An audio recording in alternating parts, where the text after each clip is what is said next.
পলিটিক্সের মধ্যে, রাজনীতির মধ্যে আমরা যেটা দেখতে পারি, মানে প্রথম থেকে যদি আমরা দেখি, আপনারা খুব সুন্দরভাবে কিছুক্ষণ বলেছেন যে উমামা আপা, হেমা আপা, আপনার তো মানে নিজ থেকে অনেক বড় মানে স্টুডেন্ট লিড, ভেরি ইম্প্রেসিভ।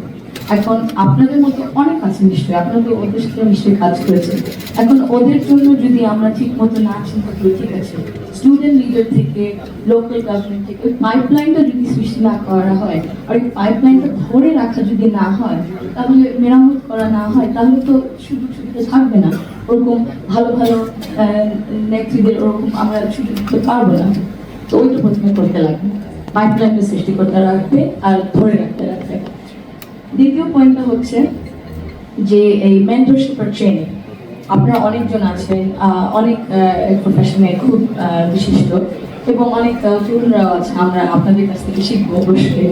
তো ওই মেন্টরশিপ আর ট্রেনিং প্রোগ্রামটা এই পলিটিক্সে আর সিভিক ডিউটিতে যদি না থাকে,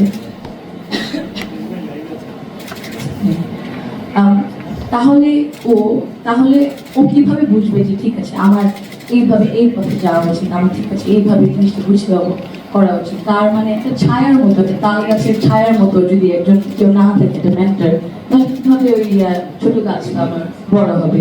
আমরা দেখি পুরুষদের জন্য অনেক রকম সুযোগ সুবিধা থাকে, কিন্তু নারীদেরকে ওইভাবে দেওয়া হয় না। কালচারাল অ্যাক্টিভিটি আছে, ঠিক আছে, হয়তো বা মানে এত দূর যাওয়া যায়, মানে ইয়াং মেয়ে হয়তো বা কিনা কি হয় সব ছেলেদের সাথে, ওগুলাও আমাদের বার করতে লাগবে। কিন্তু নারীদেরকে ওই কানেকশনটা করতে হবে যে আচ্ছা ঠিক আছে, মেন্টরশিপ আর ট্রেনিং পলিটিক্সের মধ্যে পলিটিক্যাল পার্টিদের এই দায়িত্বটা নিতে হবে, সব পলিটিক্যাল পার্টিদের আমার মনে হয় এই দায়িত্বটা আরেকটু নিতে হবে মেন্টরশিপ আর ট্রেনিং। আর একটা বড় বিষয় যে ফাইন্যান্সিং এর ব্যাপারে, ফাইন্যান্সিং ও বিরাট বড় একটা ক্যাম্পেইন যদি করতে চান, রাজনীতিতে কিছু হতে চান, ফাইন্যান্সিং যে পলিটিক্যাল পার্টিসদের মানে ইকুয়ালিটি তো আমরা জানি সমান সমান, ইকুইটি হচ্ছে বোঝা যে বৈষম্য হয়, কিন্তু ওই জিনিসকে ঠিক করার জন্য আরো সুযোগ সুবিধা দিতে হবে। তো ওইটা বোঝা যদি ফাইন্যান্সিং নারী নেত্রীদের দেওয়া হয়, তাহলে হয়তো বা এই জিনিসটা একটু মানে কমে আসবে, যে নারীরা পার্টিসিপেট করতে পারছে না রাজনীতিতে, এটা একটু কমে আসবে।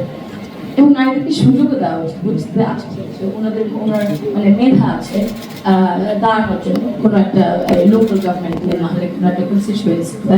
কিন্তু আপনি যে আপনারা কয়েকজন বললেন যে পলিটিক্সটা এক ধরনের ভাবে হয়ে এসেছে, কিন্তু কেন আমরা চিন্তা করি না গভর্নেন্সটা কি, আমরা কেমন ধরনের দেশ চাই, ওই চিন্তা করে যদি ওই মানুষদের মধ্যে ওই কোয়ালিটিস থাকে, ওই ক্যাপাবিলিটি, ওই নলেজ থাকে, কেন সুযোগ দেবো না? কারণ আমি তো অন্য ধরনের একটা দেশ দেখতে চাই, তাই না? এত পরিশ্রম করা হয়েছে অনেক জন্য এত বছর ধরে, বহু বছর ধরে, এই কারণেই তো। তো ওই সুযোগটা বুঝতে হবে, একটু মাইন্ডসেটটা চেঞ্জ করতে হবে। আবার আরেকটা বড় জিনিস যেটা again I think political parties should take more responsibility, নারী নিরাপত্তার দিক থেকে in terms of cyberbullying R physical also safety.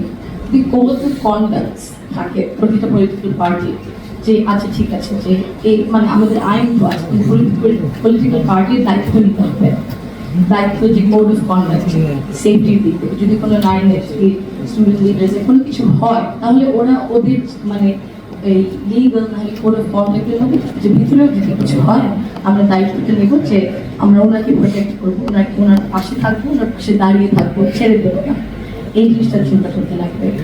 এবং ইনভেস্টমেন্ট, আপনারা কয়েকজন বলেছেন ইনভেস্টমেন্ট বারবার, শুধু একবার দুইবার একটু মানে দেখানোর জন্য করলে হবে না, আমাদের বারবার ইনভেস্ট করতে লাগবে। ইকুইটির ব্যাপারে যে বললাম, বৈষম্যটা আছে, এই জন্য আরো চেষ্টা করতে হবে, ইনভেস্ট করতে লাগবে। আপনারা যে এত সুন্দরভাবে কথা বলেছেন, আপনাদের সাথে মানে একসাথে হয়ে যদি ইনভেস্ট করা যায়, পলিটিক্যাল পার্টিস যদি একটু more open to collaborating with civil society, with intellectuals, এত মানে মানে মুক্তিযোদ্ধাদের সাথে, শিক্ষকদের সাথে, স্টুডেন্টসদের সাথে, লয়ারদের সাথে, তাহলে আমার মনে হয় মানে আমরা সুন্দর একটা দেশ হয়তো করে দিতে পারবো।